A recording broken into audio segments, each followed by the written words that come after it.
Hello friends, welcome to Cavin's home. இன்றைக்கி நான் வந்து ஒரு நான் வெஜிடேரியன் சூப் ரெசிபி தாங்க செய்ய போகிறேன். மட்டன் எலும்பு சூப்.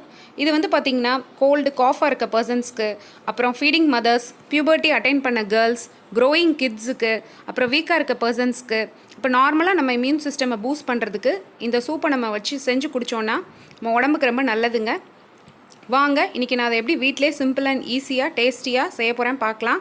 இது வந்து ஒரு 1 pot ரெசிபி தாங்க, குக்கரில் தாங்க செய்ய போகிறேன். இப்போ ஃபஸ்ட்டு ஒரு மிக்ஸி ஜார் எடுத்துக்கலாம். அதில் ஒரு சின்ன துண்டு இஞ்சி, 10 பல் பூண்டு, 15 சின்ன வெங்காயம், 2 ஸ்பூன் மிளகு, 1 ஸ்பூன் ஜீரகம், இதெல்லாம் சேர்த்து நல்லா விழுதாக அரைச்சி எடுத்துக்கோங்க. இப்போ இது குக்கரில் தாங்க செய்ய போகிறேன். அடுப்பில் ஒரு குக்கர் வச்சுக்கோங்க. இன்றைக்கி நான் வந்து 1/4 கிலோ மட்டன் எலும்பு எடுத்துருக்காங்க. வாங்கி அதை கழுவி மஞ்சத்தூள் போட்டு நல்லா கழுவி இதில் சேர்த்துக்கோங்க. இப்போ இது பார்த்திங்கன்னா இது கூட நான் வந்து கேரட் சேர்க்க போகிறேங்க. 3 கேரட்டை வந்து பொடிசாக நறுக்கி அதில் சேர்த்துக்கோங்க. இதில் இந்த கேரட் சேர்க்குறதுனால தான் பார்த்திங்கன்னா இந்த சூப்பே வந்து நல்ல டேஸ்ட்டாக இருக்குங்க. கிட்ஸ் எல்லாம் விரும்பி சாப்பிடுவாங்க. இந்த கேரட் வந்து ஸ்வீட் டேஸ்ட் கொடுக்கும். இப்போ நம்ம மிக்சியில் அரைச்ச விழுதை வந்து இதில் சேர்த்துக்கலாம்.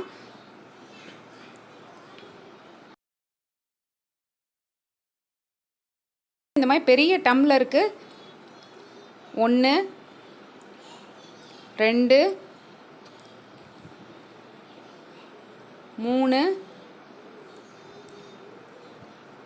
4 கிளாஸ் தண்ணி ஊற்றிக்கோங்க. 1 ஸ்பூன் மஞ்சள் தூள், தேவையான அளவு உப்பு சேர்த்துக்கோங்க. இதெல்லாம் சேர்த்து நல்லா கலந்து விட்டுட்டு குக்கரை மூடி ஃபுல் ஸ்பீடில் ஒரு 8லேருந்து 9 விசில் விட்டு ஆஃப் பண்ணிக்கோங்க. இப்போ நமக்கு ஸ்டீம் போயிடுச்சு. குக்கரை ஓப்பன் பண்ணி பார்க்கலாம்.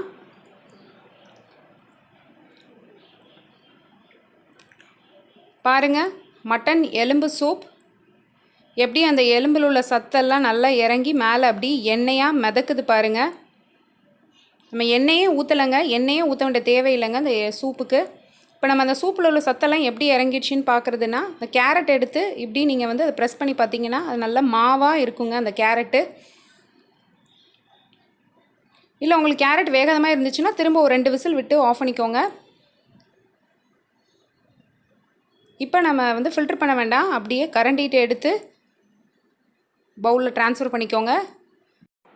இந்த மட்டன் எலும்பு சூப் வந்து உங்களுக்கு கிளியர் சூப்பாக வேணும்னா இந்த மாதிரி கரண்டிட்டு எடுத்த சூப்பை வந்து இப்படி ட்ரான்ஸ்ஃபர் பண்ணிக்கோங்க. இல்லை இந்த கேரட்லாம் உங்களுக்கு பிடிக்கும் அப்படின்னா அதையும் சேர்த்துக்கோங்க. இதில் கேரட் சேர்த்து குடிக்கும்போது பார்த்திங்கன்னா இந்த மட்டன் எலும்பு சூப் அவ்வளோ சூப்பராக இருக்கும் ஃப்ரெண்ட்ஸ். இப்போ இது மேலே கொஞ்சம் மல்லித்தலை தூவிக்கலாம். பாருங்கள், இந்த மட்டன் எலும்பு சூப் வந்து நம்ம குடித்தோன்னா அவ்வளோ ஹெல்த்தி ஃப்ரெண்ட்ஸ். அதனால் இந்த ரெசிபியை நீங்களும் ட்ரை பண்ணி பாருங்கள். இந்த வீடியோ பிடிச்சிருந்தால் இந்த வீடியோக்கு ஒரு லைக் கொடுங்க, ஷேர் பண்ணுங்கள், சப்ஸ்கிரைப் பண்ணுங்கள், பக்கத்தில் இருக்க பெல் பட்டனை கிளிக் பண்ணுங்கள். அப்போ தான் நான் போடுற வீடியோஸ் எல்லாம் உங்களுக்கு நோட்டிஃபிகேஷனாக வரும். ஓகே, டாட்டா பாய். அடுத்த வீடியோவில் சந்திக்கலாம்.